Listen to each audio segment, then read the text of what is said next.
Today's guest is Amy Corcoran. She's the Director of Business Development and previously led marketing communications at Alpha Omega. Amy is a problem solver with 15 years of experience in strategic communications and government relations, both domestically and internationally. And she's a mother of three, which she mentioned to me she's very proud of. And so, Amy, thank you so much for joining me here on the podcast. Thank you for having me. Excited about this conversation. So for those who don't know you, talk a bit about who you are, where you're from, and what you do. Sure. So, Amy Corcoran, I have lived in the DC, kind of Northern Virginia area for the last, 15 plus years. Prior to that was pretty much raised in Florida, but actually have my roots, as my mother often reminds me, in the Midwest on the cornfield. So again, the joke is if all else fails, I've got some farmland as long as the Chinese don't get it, too soon. But yeah, spent most of my life in Florida and then moved up here after undergrad. So I went to the University of Florida, proud Gator, national champions. Was there during 4 golden years as well. So it was very fun, but came up here, graduated in 2009. I'll age myself a little bit, but I bring that up because it's somewhat similar, I feel like, to where we are right now with kind of hitting a recession. It was extremely hard so I got my undergrad in advertising, loved it, had over 4.0, had the internships. And I was, I remember it like it was yesterday, people coming up and being like, oh, what's next? You're in your spring, you're about to graduate and you say, I have literally, sent in 200 applications and no one's responding. And it's really difficult when you're, 21 and you think, you've got the world in front of you and yet you can't even get a response. So I had a recent conversation with someone that is kind of in a similar boat. She actually said, like, I've actually sent my resume to 200 people and no one's responding. And I was like, I'm so sorry. And I feel that. And that's so hard. And really my advice to her is, how can I help you with your network? And that kind of to jump forward, 15, 16 years later, I've seen that throughout my life. Every job I've gotten is, not to say that, I don't have the degrees and I went on and got my master's at Johns Hopkins and those things, but ultimately it is kind of who and it's building those relationships. It's staying true to, I believe, who you are authentically, and just really being a good human, and building those relationships. So after undergrad, came up to DC, hated it, truly. Maybe I shouldn't say this on this podcast, but really didn't like it. Wanted to go to New York City, but worked for a former Secretary of Commerce, Barbara Franklin, and actually helped her write a book, which was very fascinating. Was going up to Penn State, did actually a whole book tour with her. And through that process realized, okay, if I'm going to, really be able to have a career in the DC area, I need to get a degree up here. That's how I ended up over at Johns Hopkins. That I went into global security studies. And just to back up a little bit is I actually started my undergrad in international relations when I was 18. Always loved international travel, culture, all of that. But had not my favorite teacher. And so again, when you're 18, you're like, okay, guess I'm not going to do that. About 6 years later, decided, no, that really is a passion of mine. So went to the SICE school in the executive program at Johns Hopkins. And when I was in there, met with, or got introduced, actually just had a happy hour with the DCM at the Embassy of the State of Qatar.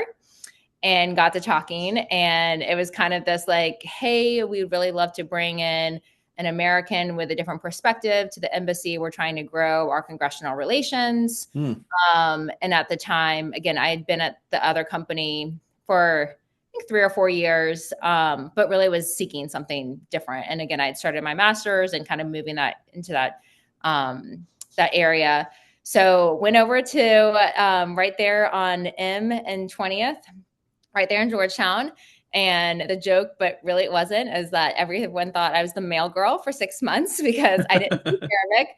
I was about 25 and was just running around. And they're like, who is this girl that's not leaving the embassy?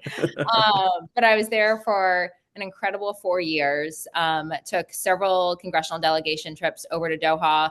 Would take senators, congressional members, and yeah, looking back, it's kind of fascinating. I was like, and I would go up weekly and talk to the ambassador about, what's America's perspective on things. Again, as like a 26-year-old, again, I kind of laugh now. I'm like, I had no idea. But it was a really, a really fascinating 4 years. And I think my biggest takeaway in all of it actually was it was during a lot of when the Arab Springs and different things like that. And that's actually what I did my thesis in at Johns Hopkins. But the big thing for me was at the embassy, they're really the only Qataris that are there are the diplomats. So everyone that's really working there are from all over the Arab region. So you have people from Lebanon, you have people from Sudan, you have people from Morocco. And I mean, it would be daily conversations I would have with them talking about what their families were dealing with, like the wars that were going on. And yet we were all under one roof working together. And it just, I think it's something that will stick with me for the rest of my life in the sense of like, you can put these things, you can still honor what's going on, but still come to a unified, hey, we're all in this together. We're not going to bring hate when, we can't be united. So just a really, again, you look back and at the time you don't feel like you're so young and naive, but like it was a really foundational element, I think, of not only my career, but personally too. That's a really interesting. I would have to say that they were very forward thinking to have somebody in their 20s provide the American perspective, Mm-hmm. because that means it wasn't necessarily they were trying to solve today's problems. They were thinking a little far ahead, I think, right? Because every generation has their own perspective. And so I like that idea. Like we should all talk to younger people more often. Yeah. Well, and the thing that I constantly, because again, that was right after they'd won the World Cup, and it was still coming, but there was a lot of like, hey, what they're doing over there isn't great, like talking to folks on the Hill, there's the issues. But one thing that I kept on that I learned quickly, but really always try to remember was Qatar, the state, like it had only become modernized, I think, in the 1990s. And so my perspective had to be, hey, this country's like a toddler. It is still Hmm. learning so much. Versus, you have Europe, you have America that's been, we've had hundreds of years to modernize and to catch up and, to learn from our mistakes. So again, it was that perspective shift of like, they're just learning too. But I like what you said. I think they were definitely forward thinking. And even like, so much of it was all their profits in LNG. And I mean, even at that point, when it was so profitable, when they were getting so much money from that, they're like, we have to diversify this. Like, we can't, be like, this is our only, profitable thing. So, Wow, that's yeah. so interesting. So after that, went over to Raytheon and was there for over 8 years, did several different kind of roles in strategic communications and some project management, and then went through the acquisition of UTC. So transitioned over to RTX and then led the global branding with RTX the last 2 years that I was there. And then was able to take a little bit of a break and had my third child. And then Alpha Omega approached me in like summer 2023 and started with them then. So it's been just about 2 years. I like how you said they approached you, right? So that meant you still kept your network, Yes. and it continues to prove that importance of the network Yes, in absolutely. those opportunities. Yeah.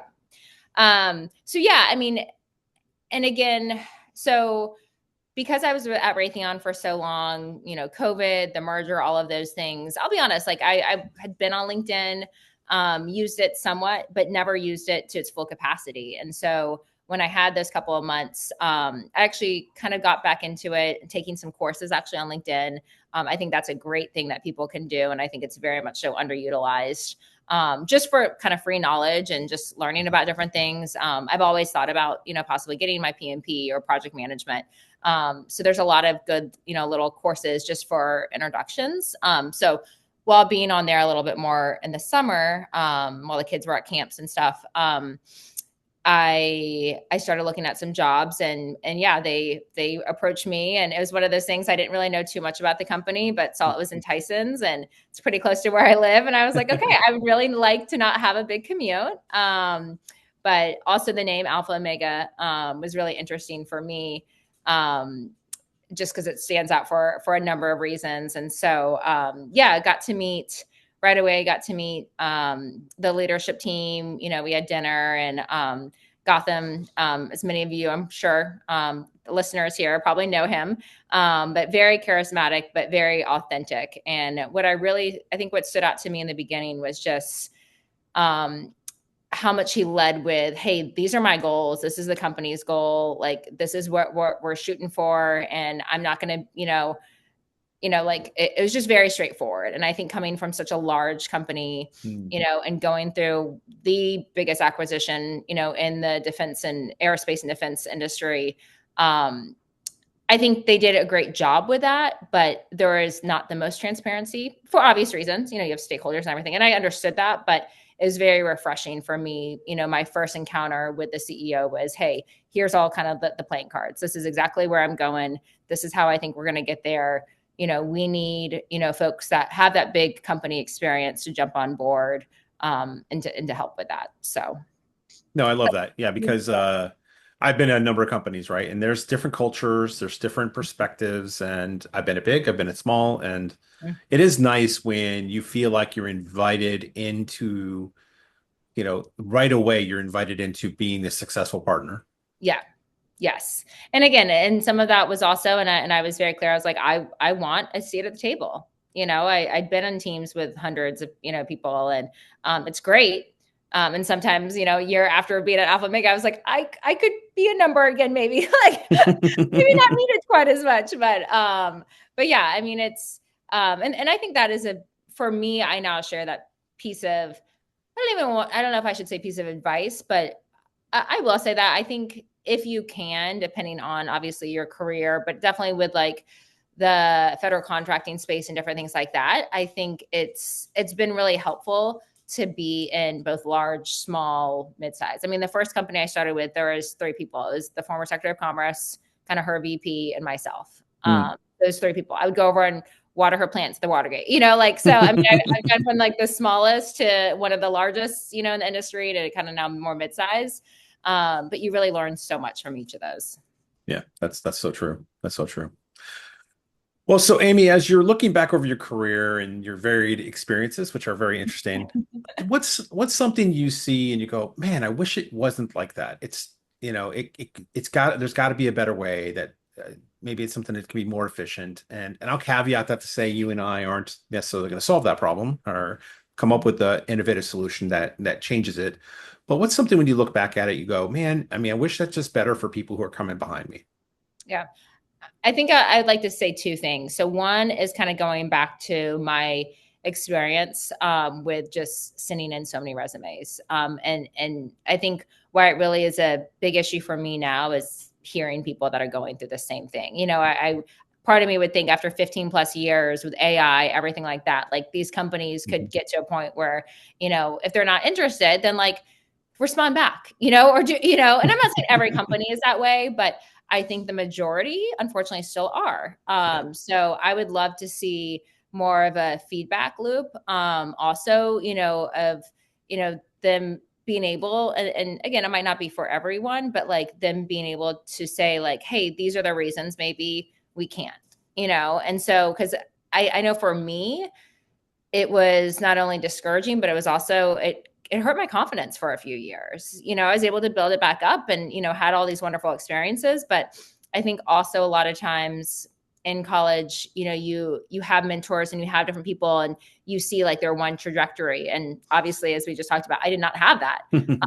And so that was scary, even, when I was at the embassy and stuff, I was like, I'm going to be at this dead end job. Like my joke was like, I'm never going to become Qatari, so, it was like, what am I going to do next? But I also say that now, like, I'm so thankful for all the different, experiences and how, vast they were. But yeah, I think if more people, and hopefully maybe I can be one, we'll see, can share, it doesn't have to be a linear experience. That's not the only way to kind of work your way up. But also some kind of like a stronger feedback loop, especially if we are entering into a recession, and it's going to be a lot harder, especially for, younger people to get jobs. Oh, that is such a great observation, right? It's so frustrating when you're thinking about going to a job and you apply for some jobs and it's just crickets. Even now, it doesn't matter how many years I've been in what I do. Mhm. When I'm looking for, maybe it's time for a change, or I'm, looking for a different type of company, maybe, or whatever. If in my case, I work in the federal government, so it may be a different agency mission. But it's so frustrating that you just never hear back. Like, we went in a different direction, or you weren't great for this role. We're going to hold on to your thing in case something, give me something, right? Yeah. Yeah. Well, and I think, again, not to say that we want some generated response, but Right. again, we now know there's so many tools, that you can make it more personalized, in Yeah. a somewhat easy way. Like, there could be, checks and everything of like, okay, this person. So Yeah. here's to maybe us creating it. And then you said you had two things.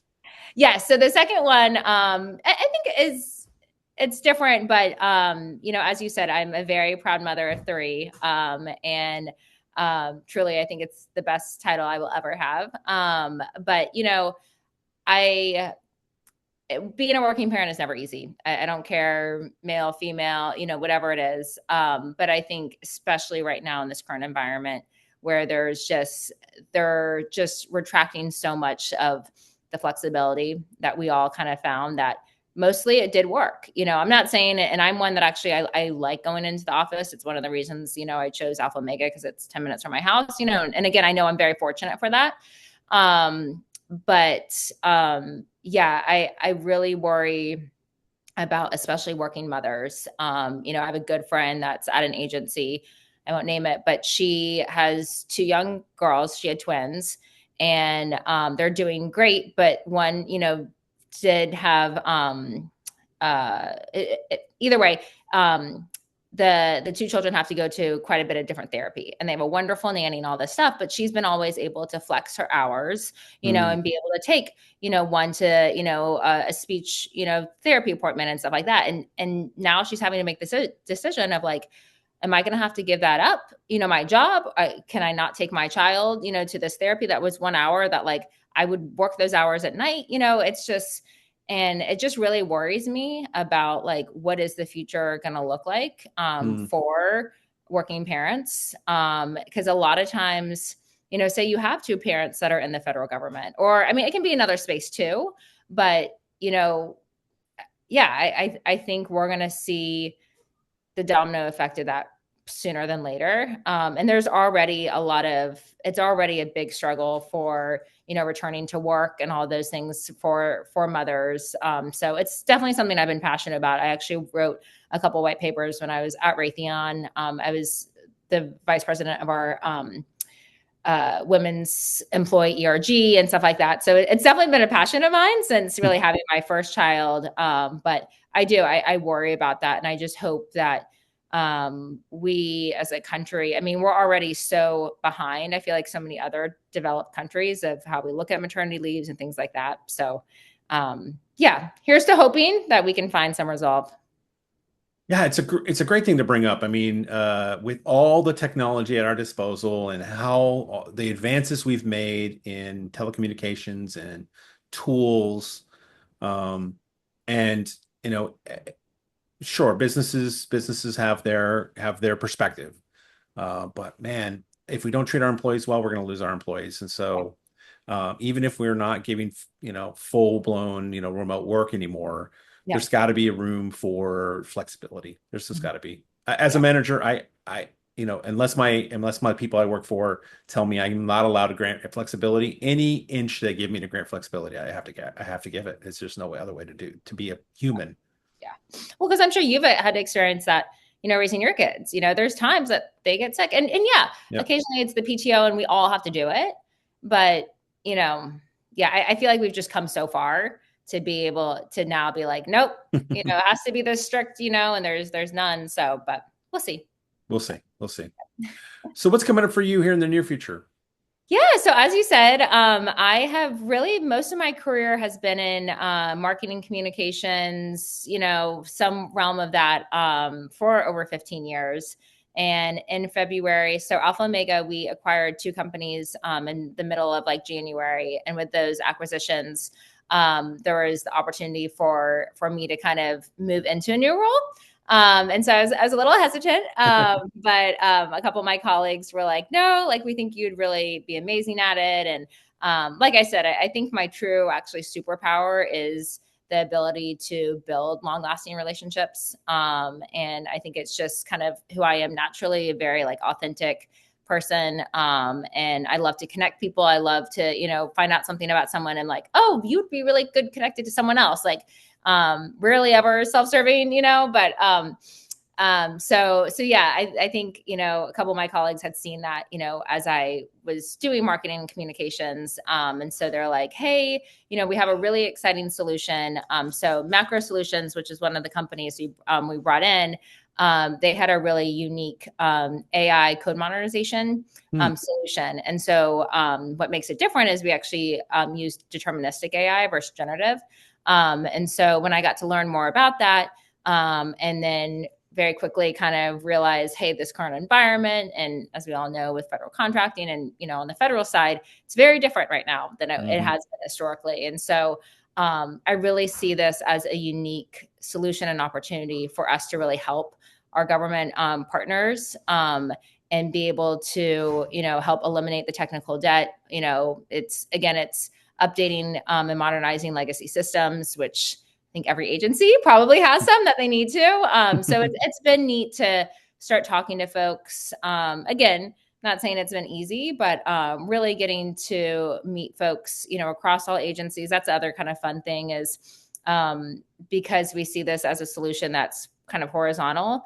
I've really been out there trying to meet folks, DOD, the Fed Civ, all of it. So it's, I if you asked me even probably a year ago, would I be doing this? I'd be like, no, like my husband's the one in sales. Like, I don't, even though marketing is like, I just, but it's actually been really fun and I really enjoy it. And like the two companies that, came in, I've got to really applaud Gotham, but also Amy Wright. She was the CEO at, Macro, and then Angela Wilson with, Saycon. But, their ability to understand the cultures of the companies. I think you said it earlier, like the culture of who you work with company is just so important. And even just in the last 3 months, how we've meshed has really been something to see. And I think the other thing is going through the Raytheon and UTC,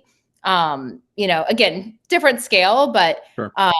It's been really interesting for me to have those two perspectives.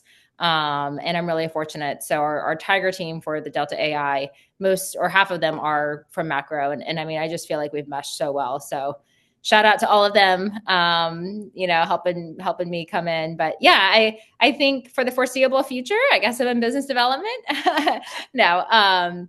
But yeah, I think just really getting to know more folks and really, I think the other thing is expanding our portfolio over at the DoD. So it's been fun working with AFCEA and some other great, industry partners and folks like that. So yeah. Well, maybe I'll see you at some of those events. I love doing those Yeah. events myself. So, Yeah, absolutely. well, Amy, I thank you so much for coming on the podcast. You just have a bright, exciting, just perspective and an interesting story that you shared with us today. So, thank you so much for joining me. Thank you. Thank you.